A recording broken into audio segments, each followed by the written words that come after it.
जय हिंद दोस्तों, नमस्कार। कैसे हैं आप सब? उम्मीद है एकदम शानदार, लाजवाब, ज़बरदस्त, बेहतरीन, जिंदाबाद। और जब से टेक्नीशियन की वैकेंसी भी आ गई हैं, तब से आप सभी के दिल बिल्कुल खिले-खिले होंगे। आशा करता हूँ बड़ी ही मेहनत और ईमानदारी के साथ आप सभी अपनी तैयारी को लेकर चल रहे होंगे और एक सफलता पाने के लिए, एक नौकरी पाने के लिए, एग्ज़ाम को क्रैक करने के लिए जो भी आवश्यक स्टेप होते हैं, आप उन सभी को अपनी तैयारी में शामिल करके चल रहे होंगे। तो चलिए शुरू करेंगे आज की क्लास को भी हर दिन की क्लास की तरह।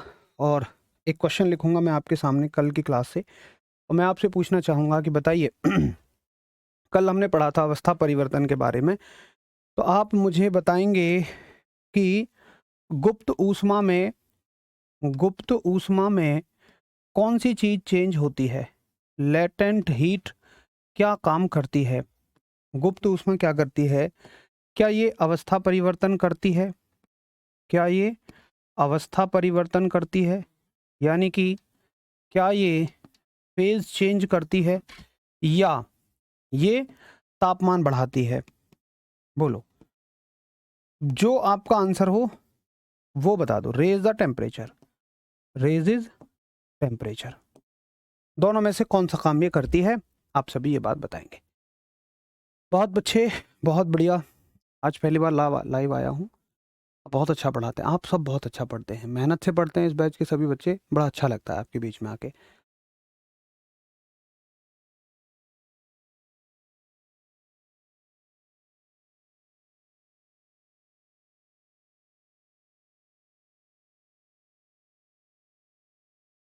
चलिए, आप सभी कह रहे हैं कि वैसे तो ऊष्मा का काम होता है तापमान को बढ़ाना, लेकिन चूँकि ये एक ख़ास प्रकार की ऊष्मा है, तो ये गुप्त रूप से काम करेगी, यानी कि ये क्या करती है? अवस्था को परिवर्तन करती है, फ़ेज़ को चेंज करती है। बहुत बढ़िया, सभी का आंसर एकदम बेहतर है। कुछ बच्चे थोड़े से कन्फ्यूज़ हैं तापमान को लेके, तो भाई अच्छे से पढ़ो, ध्यान से एक बार। अवस्था परिवर्तन इसका आंसर होगा, ठीक है? चलिए, आज हम चलते हैं एक बहुत बेहतरीन नए मुद्दे पर, जिसका नाम है ऊष्मा संचरण या ऊष्मा संचरण की विधियाँ। ऊष्मा संचरण की ऊष्मा संचरण की विधियाँ। ऊष्मा संचरण की विधियाँ, यानी कि modes of heat transfer. Modes of heat transfer. Modes of heat transfer. अब देखिए ऊष्मा संचरण की क्या-क्या विधियाँ होती हैं, क्या-क्या मोड हीट ट्रांसफ़र के होते हैं। तो मतलब ऊष्मा कितने प्रकार से बढ़ती है, इसमें हमें ये पढ़ना है। तो देखिए एक एग्ज़ाम्पल लेता हूँ मैं। मान के चलिए कि तुमने आग जला रखी है। ये सर्दियों के दिन थे और तुमने अलाव जला रखी है यहाँ। अब तुम अपनी कुर्सी डाल के मस्त यहाँ बैठे हुए हो और हाथ सेक रहे हो। ये तुम मस्त यहाँ बैठे हुए हो, ये ऐसे करके, और यहाँ तुम हाथ सेक रहे हो। अब आपके हाथों तक गर्मी कैसे जा रही है? तो आप कहेंगे कि भैया होता ये है कि यहाँ आस-पास की जो हवा है, वो यहाँ से गर्म होती है और गर्म होके ऊपर उठती है, ठीक है? और ये गर्म हवा हमारे हाथों पे जाके टच होती है, जिससे कि गर्मी महसूस होती है। चलो बड़ी अच्छी बात है। अच्छा, वहीं एक आदमी क्या है, तुम्हारा दोस्त मान लो पैसे लेके भग गया है। अब भाई वो चाहता तो है कि तुम्हारे साथ बैठ के हाथ सेक ले, लेकिन चूँकि वो पैसे लेके भग गया, अब आप उससे पैसे माँगेंगे, तो वो बेचारा चुपचाप कहीं दूर खड़ा हुआ क्या करता है, यहाँ दूर खड़ा है, और भी दूर ले लेते हैं। उसने एक जुगाड़ बनाया है और उसने ले ली है एक लोहे की रॉड अपने हाथ में, और इस लोहे की रॉड को आग में लगा रखा है, ठीक है? ये लोहे की रॉड को ऐसे आग में लगा रखा है, और ये जब रॉड का एक सिरा गर्म होता है, तो उससे हाथ लगाता है, फिर उन हाथों से ऐसे अपने आप को गर्म रखता है, ठीक है? बहुत बढ़िया। तो ये हैं लोहे की रॉड के मॉलिक्यूल्स, क्योंकि ठोस के अणु बिल्कुल नज़दीक-नज़दीक होते हैं, तो ये हो गए इसके अणु। बहुत अच्छी बात है। अब वहीं एक व्यक्ति जो यहाँ खड़ा हुआ है, मान लो एक व्यक्ति यहाँ खड़ा हुआ है और ये ना तो हाथ सेक रहा, भई क्योंकि हवा तो देखो ऐसे जा रही है, हवा ऐसे तो आ नहीं रही है। मैं मान लेता हूँ सारी हवा ऊपर जा रही है, कोई भी हवा इधर नहीं आ रही है, और ना ही इसके पास कोई लोहे की रॉड है। क्या ये भी गर्मी को महसूस करेगा? क्या ये भी हीट को फील करेगा? तुम कहोगे भाई बिल्कुल करेगा। अगर आग के पास खड़े होकर तुम अपने हाथों को ऐसे भी रखो, आग की तरफ ना भी करो, तो तुम किसको महसूस करते हो? तुम गर्मी को महसूस करते हो। तो ये खड़ा हुआ व्यक्ति भी गर्मी महसूस करेगा। तो यहाँ पे हमने कितने तरीके देखे, ऊष्मा के बहने के, हीट के फ्लो होने के 3 तरीके देखे। अब इनको वन बाय वन समझते हैं। पहला बात करते हैं कि ये व्यक्ति कैसे ऊष्मा ले रहा है। तो ऊष्मा ये ऐसे ले रहा है कि ये है ठोस, इसके हाथ में है एक सॉलिड यानी कि ठोस, और ठोसों में ऊष्मा कैसे बहती है। अब तुम्हें शायद ये बताने की जरूरत ना हो कि ऊष्मा का मतलब ये रहता है कि एक जो ये जो इलेक्ट्रॉन्स हैं, ये जो इलेक्ट्रॉन है, जो एटम है, यहाँ से हीट लेंगे और वाइब्रेट करेंगे। यहाँ से हीट लेते ही क्या करना शुरू करेंगे? वाइब्रेट, और वाइब्रेशन करके अपना वाइब्रेशन अगले को दे देंगे। इसी को तुम हीट कहते हो। कल मैंने बहुत अच्छे से इसके बारे में बात की थी। हर एक अणु वाइब्रेट होगा और अगले वाले को वाइब्रेट करता रहेगा। इसी को तो तुम ऊष्मा कहते हो। तो ये वाइब्रेशन कहाँ तक पहुँच जाएंगे? मान लो यहाँ से होते हुए, यहाँ से होते, ऐसे ऐसे होते हुए यहाँ लास्ट तक पहुँच जाएंगे। तो इसमें क्या हो रहा है, बड़े ध्यान से सुनना। मैं कहूँगा कि अणु कंपन कर रहे हैं, मॉलिक्यूल्स क्या कर रहे हैं? वाइब्रेशन कर रहे हैं। क्या ये अपनी जगह को छोड़ रहे हैं? देखिए वाइब्रेशन क्या होता है, कोई चीज़ यहाँ है, ठीक है, वो ऐसे ऐसे हो रही है, ऐसे ऐसे, लेकिन यहाँ यहीं आके रुक जाती है। जगह छोड़ने का मतलब कोई चीज़ यहाँ थी और यहाँ जाके रुक गई हो, यहाँ थी यहाँ जाके रुक गई हो। तो ऊष्मा चालन का वह तरीका जिसमें अणु कंपन करके अपनी ऊष्मा या ऊर्जा, अपनी हीट या एनर्जी दूसरे को दे देते हैं, लेकिन अणु अपनी जगह से नहीं हटते। इसको कहते हैं हम चालन।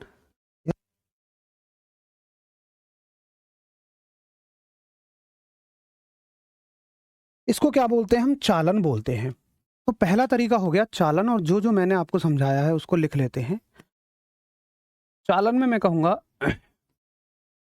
इंग्लिश में कंडक्शन, और कंडक्शन में कहेंगे हम कि ऊष्मा ऊष्मा अणुओं के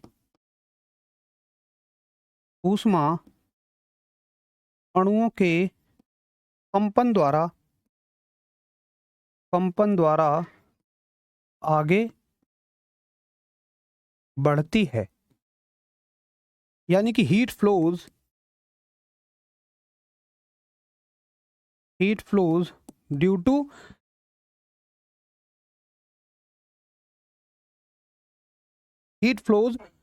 to vibration,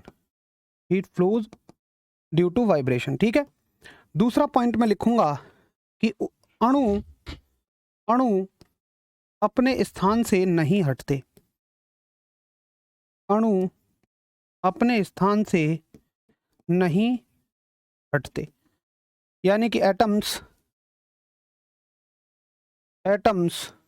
do not displaced. और मजे की बात है कि ये किस में होती है? केवल ठोसों में, यानी कि ओनली इन सॉलिड्स। ये किस में हो पाता है? केवल ठोसों में हो पाता है, ठीक है। तो एक बार थम्स अप करेंगे कि हाँ, हमें चालन से संबंधित तीनों पॉइंट बढ़िया से समझ में आ गए। और एज इट इज सवाल आता है कि बताइए ठोसों में ऊष्मा का संचरण की विधि को क्या बोलते हैं? भाई तुम कह दोगे चालन, कंडक्शन। पूछेगा निम्न में से कौन सी विधि में अणु अपने स्थान से नहीं हटते हैं? तुम कह दोगे भैया कंडक्शन में नहीं हटते हैं। तीसरा पूछेगा कि बताइए कौन सी विधि में ऊष्मा कंपन के द्वारा आगे बढ़ती है, वाइब्रेट करके आगे बढ़ती है? तो आपका आंसर होगा कंडक्शन यानी कि चालन। तो ये 3 के 3 सवाल तैयार। एक बार सभी थम्स अप करेंगे।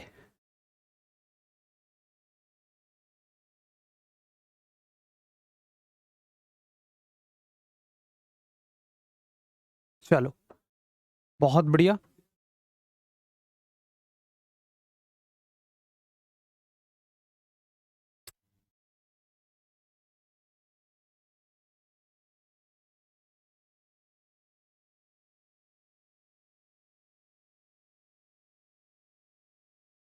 चलो बहुत बढ़िया।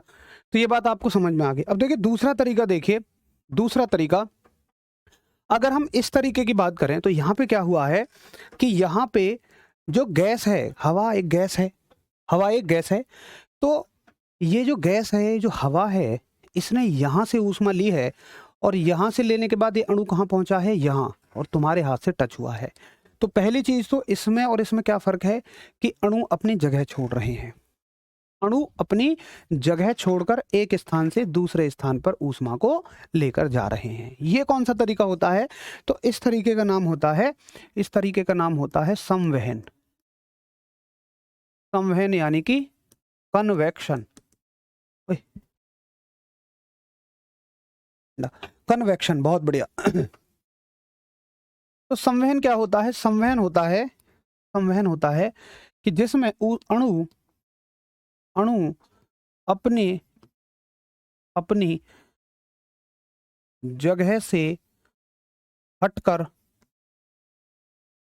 अपनी जगह से हटकर ऊष्मा स्थानांतरित का मतलब ट्रांसफर, स्थानांतरित करते हैं।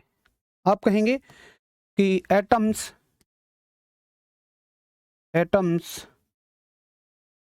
Transfer heat bye displacing.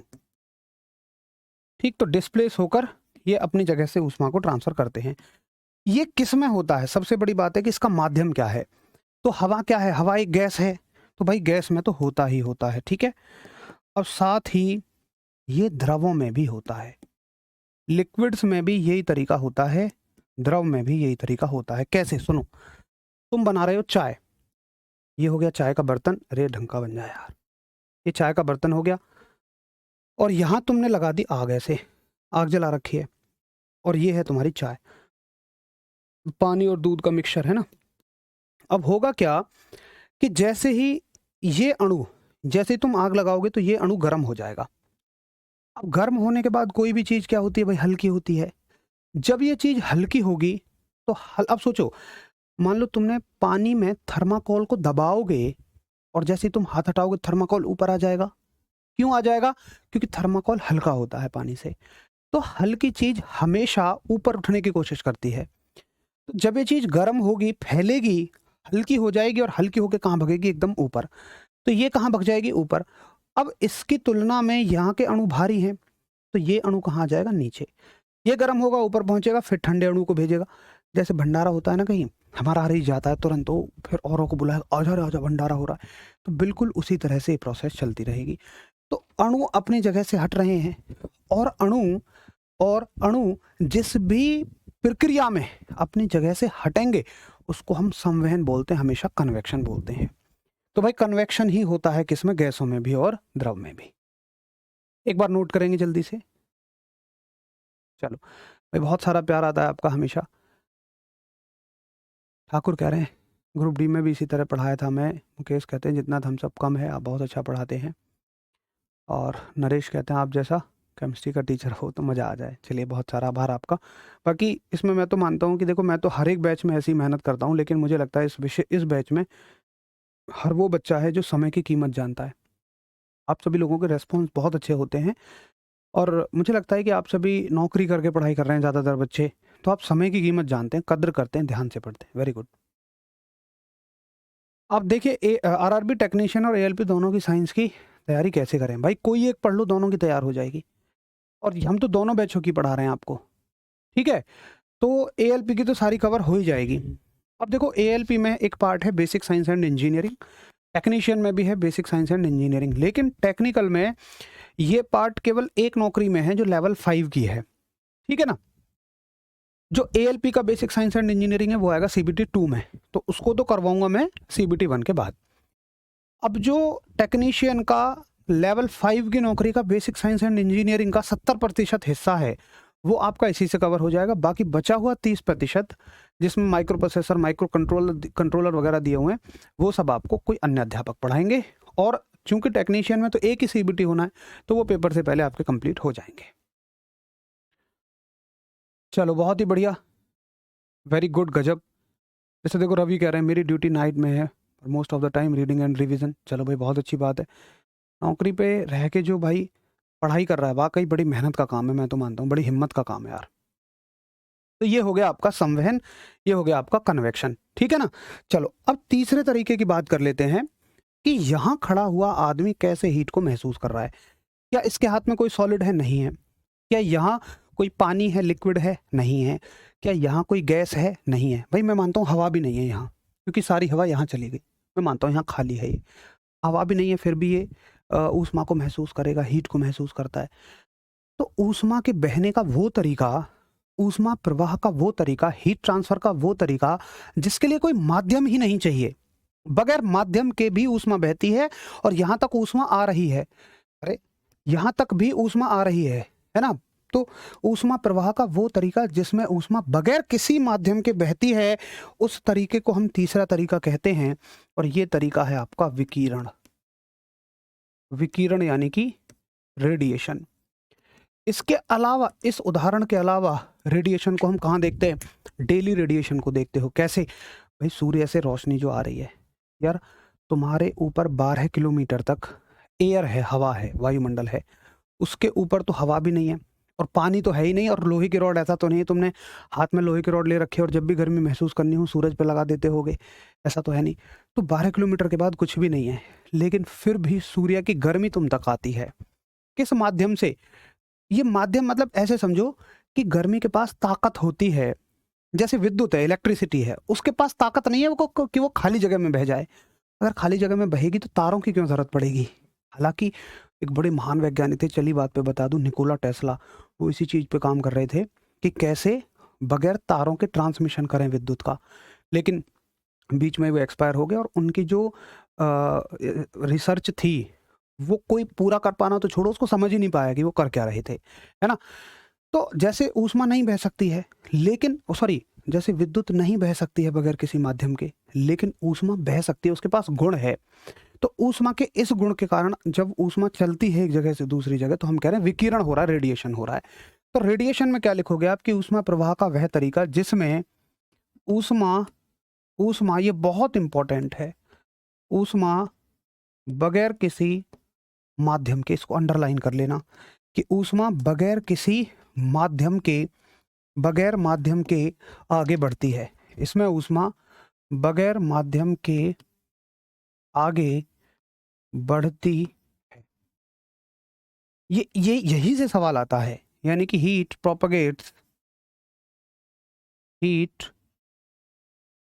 Propagates without any medium, without any medium. अब देखो इससे उदाहरण आएंगे, तो इसका सबसे फेमस उदाहरण तो यही है, उदाहरण है इसका सूर्य की गर्मी,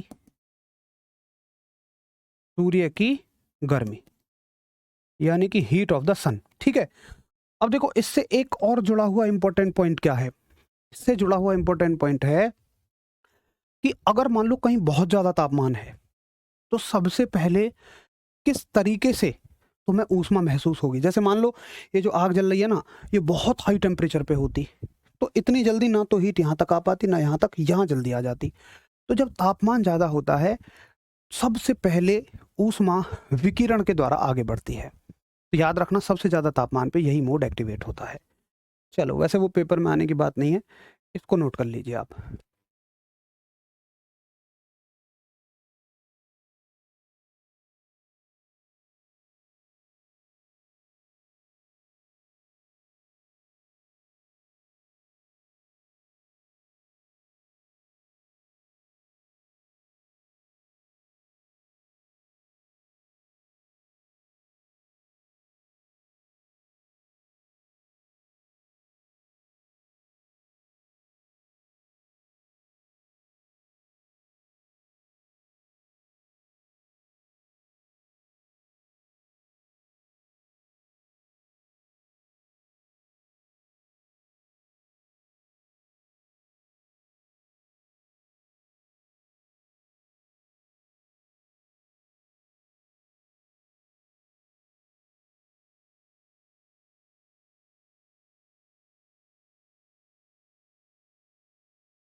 चलो बहुत बढ़िया, वेरी गुड, गजब। तो ये हो गया आपका ये हो गए आपके 3 तरीके, ठीक है। तीनों तरीकों में हमने ऊष्मा संचरण की विधियों को पढ़ लिया। यहाँ ये टॉपिक खत्म होता है। अब चलते हैं अगले टॉपिक पर। और देखिए अगले टॉपिक को पहले कहानी के माध्यम से समझो, फिर उसको लिख लेंगे। ऐसे ही बढ़िया लगता है कि पहले एक चीज़ को किसी उदाहरण के माध्यम से हम समझें और फिर उससे जुड़े हुए सारे फैक्ट को बढ़िया से लिख के चले जाएं। देखिए जैसे मानो ये कोई वस्तु है, ठीक है, कोई भी वस्तु ले लीजिए, कोई धातु है मान लो, कोई भी मेटल है। तो क्या होता है जब भी तुम किसी भी मेटल पे रोशनी डालोगे, रोशनी कह दो, ऊष्मा कह दो, मान लो तुम इसमें से हीट डाल रहे हो, ऐसे करके ऊष्मा डाल रहे हो, तो किसी भी धातु का ये गुण होता है कि वो कुछ ऊष्मा को तो अपने अंदर अवशोषित कर लेगा, यानी कि कुछ हीट को तो अपने अंदर ही एब्जॉर्ब कर लेगा, ये लो भाई, कुछ को वापस लौटा देगा, यानी कि कुछ हीट, कुछ ऊष्मा इससे टकरा के वापस लौट जाएगी, और कुछ को ये अपने अंदर से पार निकाल देगा, ठीक है। तो अगर तुम कहोगे कि ये ऊष्मा है, ये हीट है, तो कुछ को तो ये परावर्तित कर देगा, कुछ का कर देगा परावर्तन, यानी कि रिफ्लेक्शन, रिफ्लेक्शन, और कुछ को कर लेगा अवशोषण, ये है अवशोषण, यानी कि एब्जॉर्प्शन, एब्जॉर्प्शन, और ये है ट्रांसमिशन, ट्रांसमिशन, जिसको ये पार निकाल देगा, यानी कि प्रेषण कहेगा। तो आपसे पहले तो देखो सीधा सवाल ये बनेगा कि बताइए अगर कोई वस्तु अपने ऊपर पड़ने वाले कुछ विकिरण को या कुछ ऊष्मा को लौटा रही है, लौटा रही है, तो इसको क्या बोलोगे? परावर्तन। अगर उसको सोख रही है तो अवशोषण बोलोगे, और अगर टकरा के उससे बाहर निकल जा रहा है तो उसको बोलोगे ट्रांसमिशन, ठीक है। अभी अभी ऐसा मैं सोचना समझ नहीं आया, जब मैं पूरा कह दूं तब कहना कि समझ नहीं आया, अभी समझते रहो, समझ में आ जाएगा, क्योंकि अभी आगे की कहानी शुरू ही नहीं हुई है। अब देखिए इसको दिखाते हैं हम, परावर्तन को दिखाते हैं रो से, ये रिफ्लेक्शन हो गया, रो का साउंड ऐसे ही आ रहा है ना रिफ्लेक्शन का। इसको दिखाते हैं अल्फा से, और इसको दिखाते हैं ट्रांसमिशन को हम टाउ से, ठीक है। चलो अब देखिए, अब मान के चलो तुमने क्या किया कि इस हीट को हटा लिया, इस ऊष्मा के स्रोत को हटा लिया। अब क्या करेगी भाई, ये वस्तु तो गर्म है, अगर ये वस्तु गर्म है और आसपास का तापमान थोड़ा सा भी ठंडा है, तो ये अपने अंदर से ऊष्मा निकालनी शुरू करेगी। और देखो ये जो प्रक्रियाएं हैं ये वस्तु पे निर्भर करती हैं, किसी के लिए हो सकता है ये ज्यादा हो, किसी के लिए ये ज्यादा हो, किसी के लिए ये ज्यादा हो सकता है कोई वस्तु ऊष्मा को अवशोषित ज्यादा करे लेकिन अपने अंदर से निकाले कम, कोई ज्यादा निकाले अपने अंदर से, ये वस्तु से वस्तु पर डिपेंड करता है।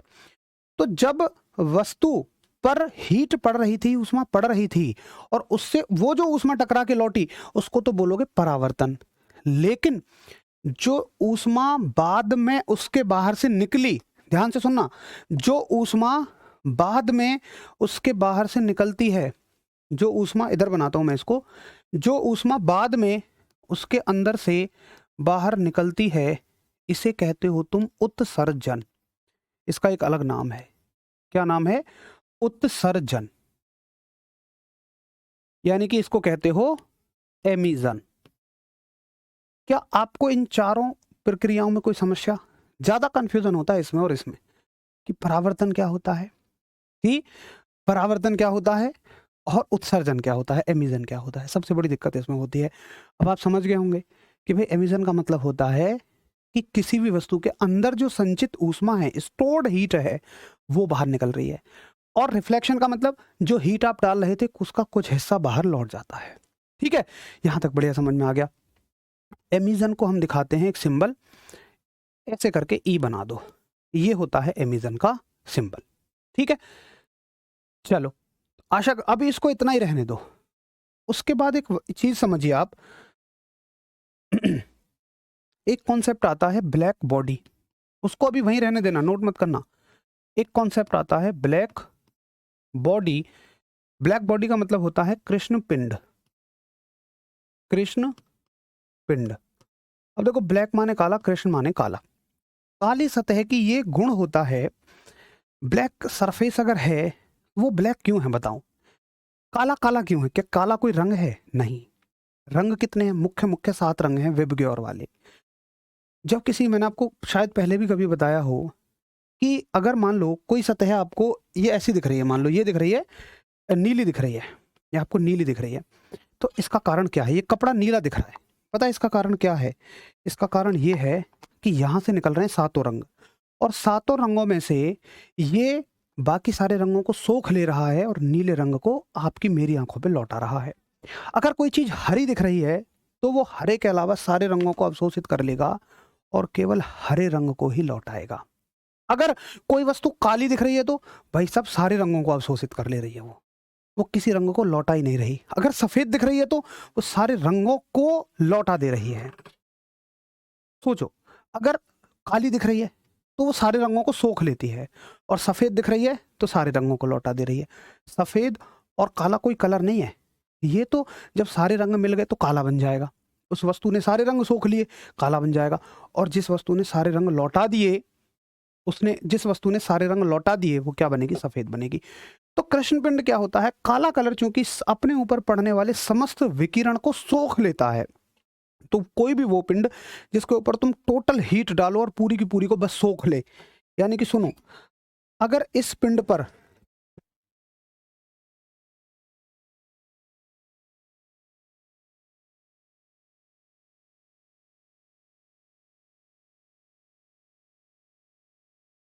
ठीक है, जैसे देखो, ये मान के चलो कि ये वस्तु है कोई, और इस पर आकर डला कोई रेडिएशन, कोई विकिरण डला, तो ये अपने अंदर के सारे विकिरण को सोख लेगी। मैं मानता हूं कि इसके ऊपर एक विकिरण आके पड़ा और इसने एक का एक पूरा का पूरा एब्जॉर्ब कर लिया, यानी अल्फा की वैल्यू कितनी हो गई? 1।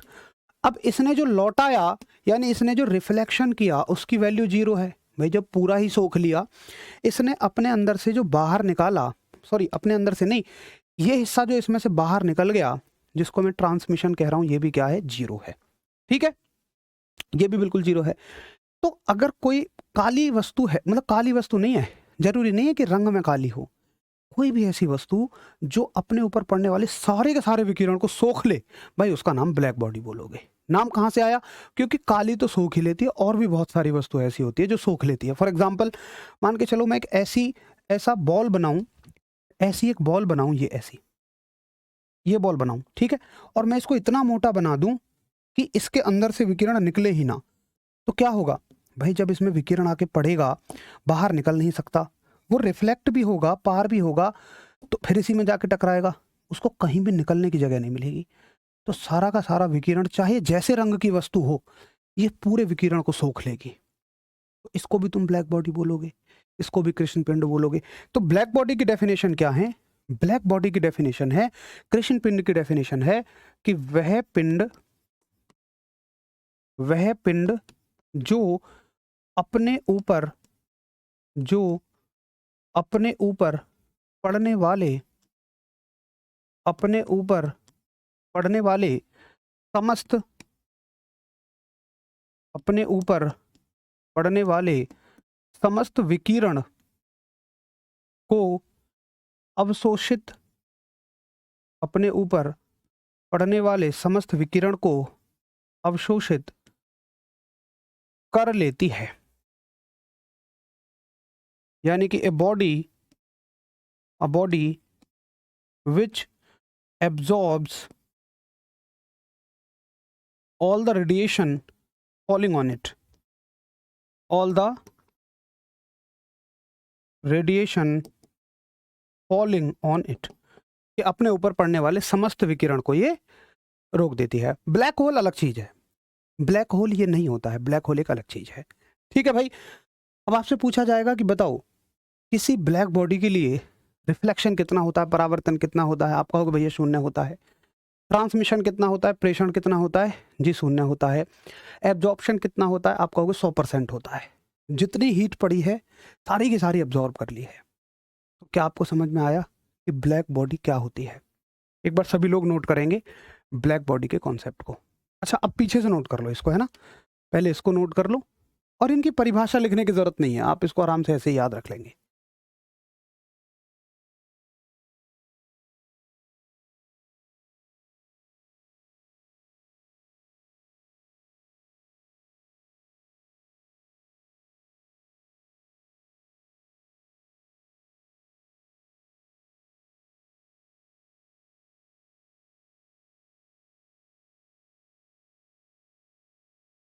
चलो अब इसको आराम से नोट कर लीजिए आप। नोट हो जाए तो एक बार थम्स अप करना।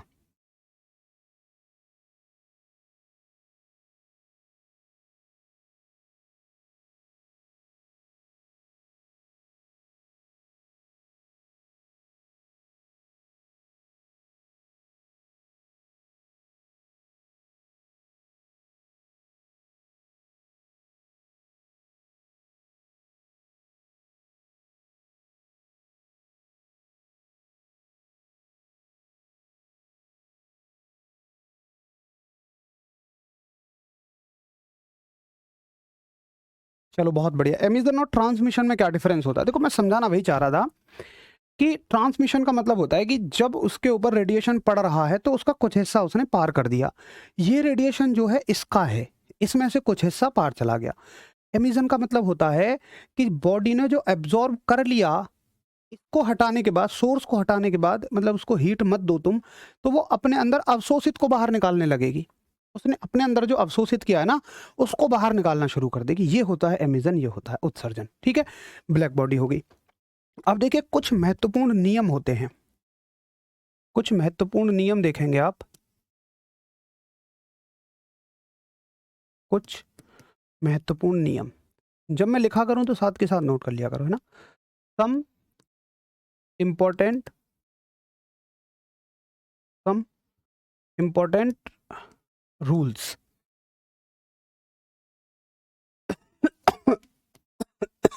भैया इस पानी देना।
सॉरी भाई सॉरी। अब देखिए कुछ महत्वपूर्ण नियम, कुछ इंपॉर्टेंट नियम हैं, देखेंगे आप इनको। पहला नियम है आपका किरचॉफ का नियम। बहुत इंपॉर्टेंट नियम है और मजा आ जाएगा आपको पढ़ के। किरचॉफ का नियम यानी कि किरचॉफ्स लॉ। Kirchhoff's law. अब देखिए किरचॉफ का नियम क्या होता है, किरचॉफ्स लॉ क्या होता है। किरचॉफ का नियम है, ये क्या कहता है, बड़े ध्यान से सुनना, कि अगर एक बॉडी आइडियल ब्लैक बॉडी है, अगर एक वस्तु आदर्श कृष्ण पिंड है, तो वो जितना विकिरण अपने अंदर अवशोषित करेगी, और सारा का सारा ही कर लेगी वो, तो उतने को ही बाहर भी निकाल देगी। जब हीट सोर्स आप हटाओगे और आसपास का तापमान उसकी तुलना में ठंडा है, उसकी तुलना में ठंडा है, तो वो उसको बाहर भी निकाल देती है। तो इसको बोलते हैं हम किरचॉफ का नियम। तो किरचॉफ साहब ये कहते हैं, किरचॉफ साहब ये कहते हैं कि कोई भी आदर्श कृष्ण पिंड, आदर्श कृष्ण पिंड, आदर्श कृष्ण पिंड, आदर्श कृष्ण पिंड जितनी ऊष्मा, जितनी ऊष्मा अवशोषित करता है, जितनी ऊष्मा अवशोषित करता है, उतनी ही उत्सर्जित भी करता है। जितनी ऊष्मा अवशोषित करता है उतनी ही उत्सर्जित भी करता है। यानी कि for a black body, for a black body absorption is, absorption is equal to, absorption is equals to emission. ठीक है, यानी कि आप कह सकते हो कि अल्फा जो है, अल्फा जो है वो किसके बराबर है? एप्सिलॉन नॉट के बराबर। मैं वादा करता हूँ कि तुम्हें कहीं भी ये बात कहीं नज़र नहीं आएगी, और तुम कांस्टेबल स्तर की तैयारी करते तो मैं कभी तुम्हें ये चीज़ नहीं पढ़ा रहा होता। क्योंकि रेलवे की परीक्षाओं में ये चीज़ पूछी जा रही है, इसलिए मैं आपको ये चीज़ पढ़ा भी रहा हूँ कि भाई जितना एक ब्लैक बॉडी के लिए है ये, भाई और किसी के लिए हो कैसे जाएगा? सोचो, अगर कोई और वस्तु है, अगर कोई और वस्तु है, मान लो वो भाई उस पे आके पड़ रहा है 100, ठीक है? उसने एब्जॉर्ब कर लिया 50, लौटा दिया 30, पार कर दिया 20। अब वो अपने अंदर से निकालेगी कितना? जब तुम इसको हटा दोगे तो उसके अंदर तो 50 ही आया ना, उस 50 को ही तो लौटाएगी। आती है बात समझ में? उस 50 को ही तो ये लौटाएगी। तो इसको कहते हैं हम किसका नियम? किरचॉफ का नियम, किरचॉफ्स लॉ। तो एक बार सभी दोस्त बताएंगे कि हाँ हमें बहुत अच्छे से समझ में आ गया।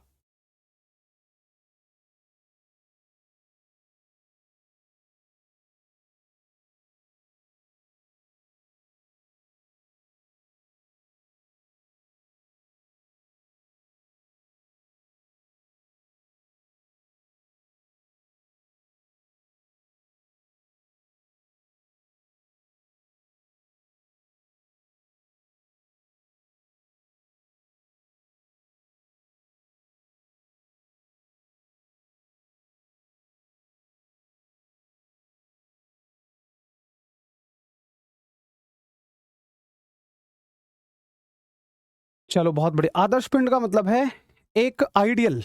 आदर्श का मतलब आइडियल, वो जितना अवशोषित करे उतना बाहर निकाल दे, उसी को हम आइडियल कहते हैं, उसी को आदर्श कहते हैं। तो पहला नियम हो गया किरचॉफ साहब का नियम।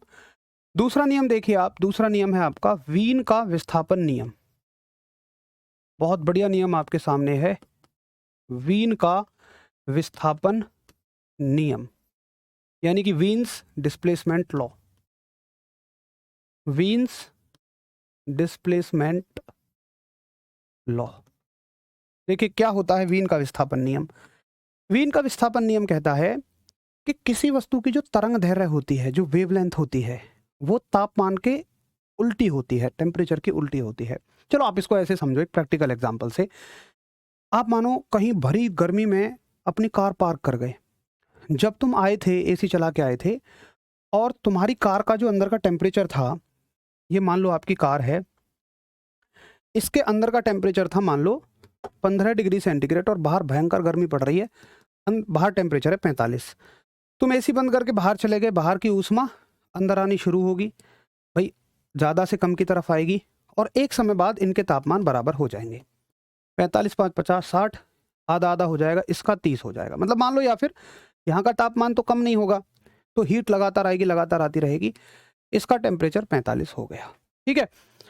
अब क्या एक बात बताओ, जब तुम गर्मियों में कार में बैठते हो तो जो कार का टेम्परेचर होता है, कार का जो तापमान होता है, ये बाहर के तापमान से ज़्यादा होता है या कम होता है?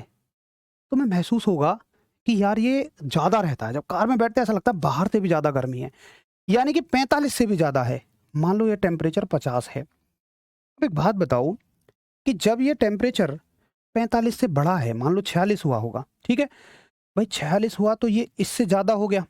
अब 46 हो गया तो ऊष्मा कहाँ बहती है? उच्च से निम्न की ओर, तो ये बाहर जानी चाहिए थी। यस या नो? ये कहाँ जानी चाहिए थी? ऊष्मा बाहर जानी चाहिए थी, लेकिन ऐसा नहीं हुआ। ये ऊष्मा बाहर जाने की बजाय यही टेम्परेचर बढ़ते बढ़ते क्या हो गया? 50 हो गया। बोलो ऐसा क्यों हुआ? अब समझो इस चीज को। जब ऊष्मा आ रही है तो आपकी कार के शीशों में से होके आ रही है, और इसका जो तापमान है, इसका जो टेम्परेचर है वो ज्यादा है, तो इसकी वेवलेंथ कम है। याद रखना, इनका उल्टा संबंध चलता है, तरंग दैर्घ्य इसकी कम है। तापमान ज्यादा है, तरंग दैर्घ्य कम है। टेम्परेचर ज्यादा है, वेवलेंथ इसकी बहुत कम है। अब भाई टेम्परेचर ज्यादा है, वेवलेंथ कम है, तो तुम्हारी कार के जो शीशे होते हैं ना, जो सामान्य शीशे होते हैं, सस्ते शीशे, वो ज्यादा टेम्परेचर को अंदर आने देते हैं। ज्यादा टेम्परेचर कम वेवलेंथ को, कम तरंग दैर्घ्य को अंदर आने देते हैं। लेकिन जैसे ही ये कार से आके टकराता है तो ये टेम्परेचर हो जाता है कम, और इसकी वेवलेंथ बढ़ जाती है। अब तुम्हारी कार के शीशे ऐसे हैं ही नहीं कि वो दोनों तरह का काम कर सकें, कि ज्यादा को कम को अंदर आने दें और ज्यादा को बाहर जाने दें। अगर वो कम को अंदर आने देंगे तो ज्यादा को फिर बाहर नहीं जाने देंगे। जो महंगी कार होती है उसमें इसी तरह के शीशे लगे होते हैं कि वो अंदर भी आने देंगे, बाहर भी जाने देंगे। तो ये हीट कभी बाहर नहीं जा पाती, किसकी वजह से? वेवलेंथ के ज्यादा होने की वजह से। तो वीन साहब ने यही बताया कि देखो अगर टेम्परेचर ज़्यादा रहेगा, तापमान ज़्यादा रहेगा तो वेवलेंथ कम होगी, और टेम्परेचर ज़्यादा हो जाएगा तो वेवलेंथ कम हो जाएगी, और टेम्परेचर कम हो जाएगा तो वेवलेंथ ज़्यादा हो जाएगी। तो वीन साहब कहते हैं कि तरंग दैर्घ्य जो होती है, तरंग दैर्घ्य तापमान के व्युत्क्रमानुपाती होती है। तरंग दैर्घ्य तापमान के व्युत्क्रमानुपाती होती है, यानी कि wavelength is inversely proportional to temperature. ठीक है, तो आप लिखेंगे कि wavelength is inversely proportional to temperature. अब देखिए इससे और क्या सवाल बनता है, एक तो सीधा सवाल ये बन गया, एक सवाल बनेगा, आप अक्सर पढ़ते होंगे, क्वेश्चन आता है कि किसी तारे के तापमान से उसके रंग का अंदाजा लग जाता है। किसी स्टार के टेम्परेचर से, तारे के तापमान